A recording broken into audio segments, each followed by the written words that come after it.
Anyways, it's my birthday. I just woke up a few minutes ago and it is so cold and icy outside. They didn't come to get an ounce of the snow or the ice. Everybody's porches and stuff is just ice. Everybody's sidewalks is just ice. It's not really safe to walk and it's not safe to drive because all the cars and stuff is iced out. But I turned 28 today and I'm not trying to be in my head too much about it. I've been in my head about my birthdays since I was 10 years old because that's when my thanatophobia started. But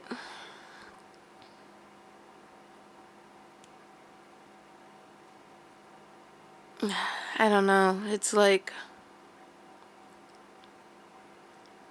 I want today to be good, so I want today to be over, if that makes sense. Hi, Peppa. Baby. This is my Pepper. You're gonna just cover my face now? Okay. Thank you. Move. Thank you, honey. So, I have thanatophobia. I'll talk about that in more detail in the future, but basically it's death anxiety. And my death anxiety has been so bad throughout my life that it caused me to have panic disorder. Thank you, Peppa. Where I have panic attacks almost every day. And if I don't have a panic attack before bed, it's possible that I will wake up out of my sleep to one and have nocturnal panic attacks. Once again, I won't go into too much detail on the origins of that or anything, but I just want to reflect on the fact that this is my anniversary of my birth for the 28th time, my 28th year of life on this specific day. And there's something about when you're no longer a kid or a teenager, when you're finally an adult, when you will eventually age out of birthdays being something so celebratory and it's kind of just another day. And that started with me at like 22, where it was just like, okay, now I could go get something to eat. I could walk through the mall. That's about it. But it's not the same as like, oh, and I'm going to style my hair this way and I'm going to dress up like this and I'm going to go to the club. And in the early days of Facebook, when you had like 800 friends, even though you didn't know all of them, it was just about collecting friends. You'd get spammed with notifications about happy birthday every 5 seconds, and it made you feel special even though you knew they didn't know you and you didn't know them. The feeling of it just being another day, but you know it's not, and you're doing the normal things that you do every day, but it's your day, is just so odd. It's so uncanny now. It's been that way since I was 22. And then I also do just want it to be a normal day and to pass on by, so I don't have a panic attack and I don't get in my head about what that means to be another day closer, as in another day closer to the inevitable, as in another day closer to death, another year close to death. One thing I will say, since I was 10, one way I viewed aging and dying as like being forced on a conveyor belt to the end, and having to witness everyone before you fall off that belt into oblivion before it finally gets to be your turn, which has always been terrifying to me. And then when it comes to birthdays, I've always viewed it as like a battery on your phone or your camera or your laptop or whatever device. So, for example, when I was 10, I viewed it as if 100% is a full battery, 100% is you're dead. If I'm at 10%, I got 90% to go, you know? And so every birthday I view it like that. So 11%, 12%, so on. And now I'm at 28%. And by that logic, well, I can't even go by that logic, which is another scary thing, because the life expectancy in America is definitely not 100, and a lot of people aren't making it to 100. And I hope I make it to 100.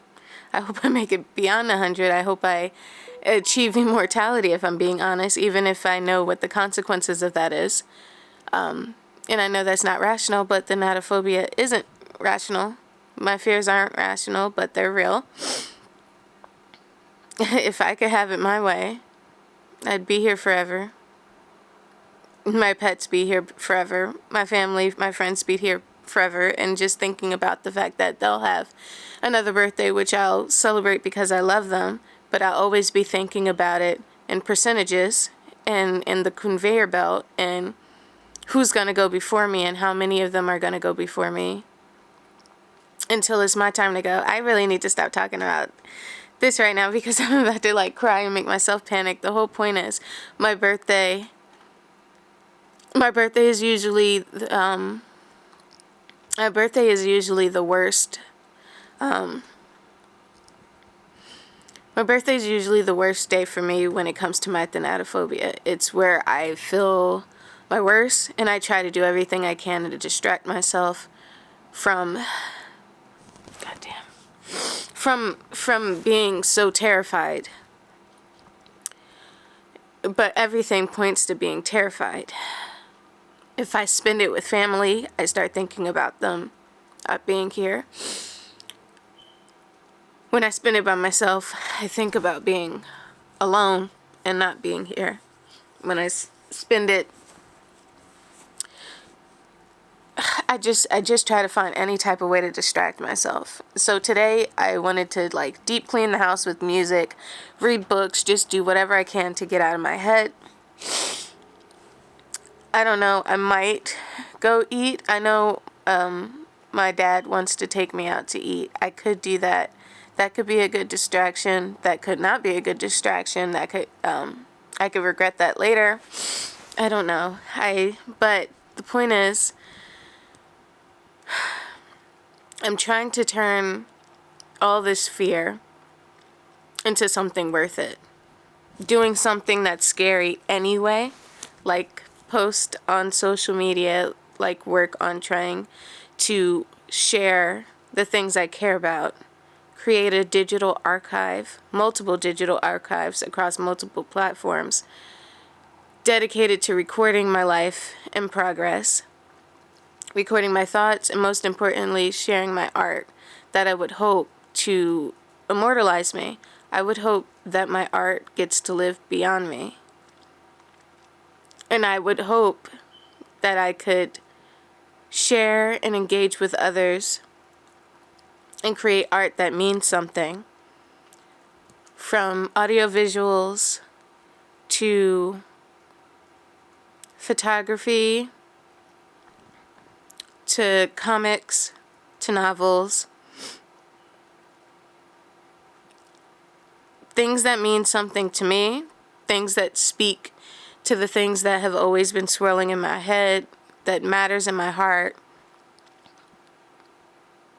that someone out there can resonate with, that I can share with. And in that simple interaction, if it's just one person who can relate, who can enjoy the art that I produce, I have made a connection and I have made proof that I was here. I can't do anything about the fact that one day I won't be here or anyone won't be here. In another 100 years, all of us won't be here, whether you're a boomer, Gen X, millennial, zillennial, Gen Z, Gen Alpha. But what we leave behind proved that we were here. And I want to prove that I was here. I want to prove that I lived a life that was worth it. And there's this deathbed philosophy that I've been forming that I think would help with my thanatophobia, where it's, if we didn't ask to be born, if to be born means to experience life, to experience existence, and to eventually die, because death is mandatory and it's for all of us, whether we like it or not, then the least we can do is live a life that's worth it. So I want to make my death worth it. I want to earn my death. And I think the way to properly earn my death is to do what feels right to me, what will feel warm and set my heart on, my soul on fire, make my dreams come true in whichever way that my dreams mean, whether that's a simple life of just being comfortable in a beautiful home and making art, or doing something that might seem extraordinary to others, or even extraordinary to me, just doing it anyway. The worst thing that could happen is that you failed. And that's not a true failure if you didn't try. A true failure is to be a coward in your dream and going after what you believe your purpose is, and then being on your deathbed regretting your entire life, but there's nothing you could do about it because you're going to flatline soon.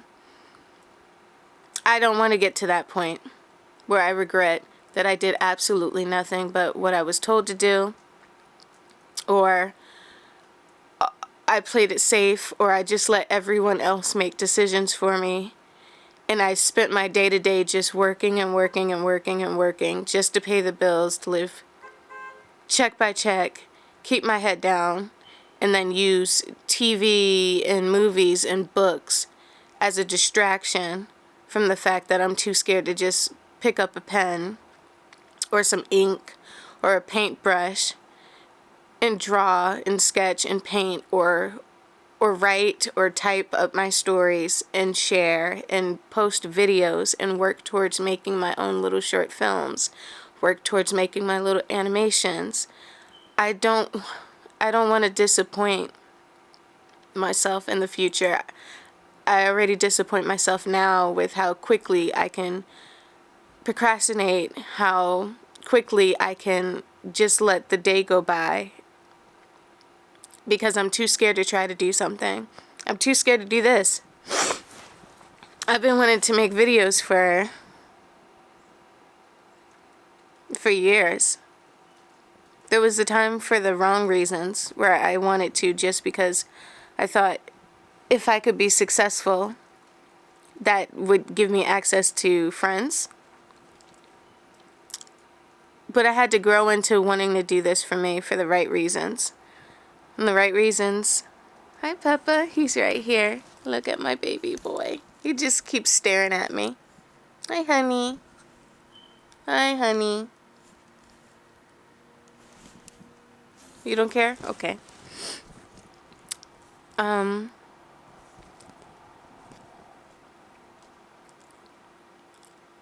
want to earn my death. I want to make my death worth it by making my life matter in the way that I think would matter to me. Through art, through creativity, through compassion, through connection, through community. Through taking the fact that I am a very pessimistic, nihilistic kind of person. A very catastrophizing person. A very filtering, as in the cognitive distortion filtering person. I want to take all the things that scare me. I want to take all the things that upset me. I want to take all the things that bring me to panic and really explore them and really be vulnerable with them and really make art with them, while also recording my journey from here on to my last days. I want to just create a digital archive, a giant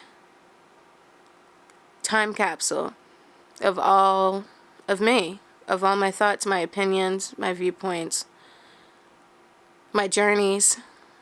I'm hoping that the camera could be an accountability partner that holds me accountable to art, holds me accountable to family, holds me accountable to friends, holds me accountable to journeys, because there's no point in picking up a camera and recording something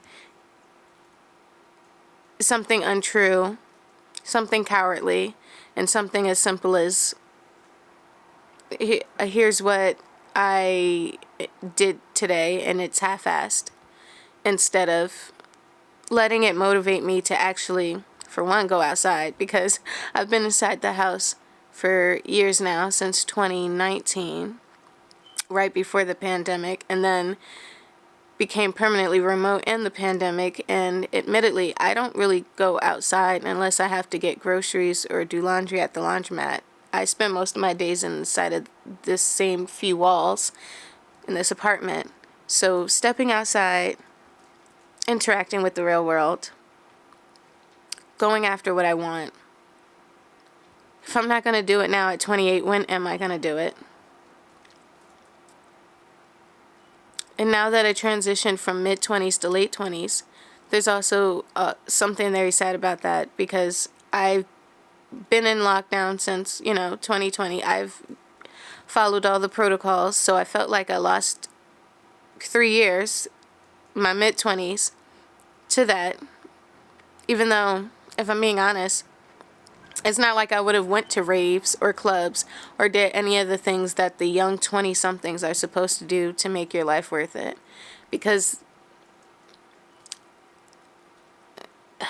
that's not my scene, but I felt like I should have made it my scene anyway, just to prove that I was young and fun. And now I feel like I'm now at auntie age and I'm not supposed to be doing these things now. And that makes me feel very regretful. So I'm going to do it anyway. I need to push past it. I need to enjoy and celebrate whatever I want and not feel like I've aged out of it because people on the internet or socialization says that now I should retire things that I never even got to do because I cowardly opted out of all of those things when I was the appropriate age to do them. If I want to have any color hair, if I want to dress any kind of way, if I want to go to any kind of event, I did not age out of it, unless it's literally like for 5-year-olds or something. I'm going to make my current self proud by taking the step forward and posting this. I'm going to make my future self proud by holding myself every step of the way to doing the things that I always said I wanted to do, because I'm not getting any younger. 100% battery is not guaranteed. I don't know when I'll fall off this conveyor belt. Once again, I hope I never do. I hope I gain immortality, or at least maybe I could make it to 100 years. Or beyond. But without knowing for sure any of these things, every day needs to be a day I try to make worth it. A day that I can say was a great day. That I lived more than I existed. That I had fun. That I was courageous instead of cowardly. That I did what I promised myself I'd do. That I'd make my life worth it, that I'd earn my death. And so, here's to being 28 years old. Here's to being a Capricorn. Here's to sharing a birthday with so many other January 17th Capricorns, like Eartha Kitt, Little John, Betty White, Jim Carrey. There's actually so many. There's so many January 17th Capricorns in great success. And hopefully some of that energy can come my way and channel to me and stuff. Here's to today, whatever I do today. Whatever decision I make for today. Here's to knocking on wood and fingers crossed that I do not have a panic attack today or tomorrow. And that I can work to not having them often at all. And here's to posting this. Here's to all of it. All right. Done.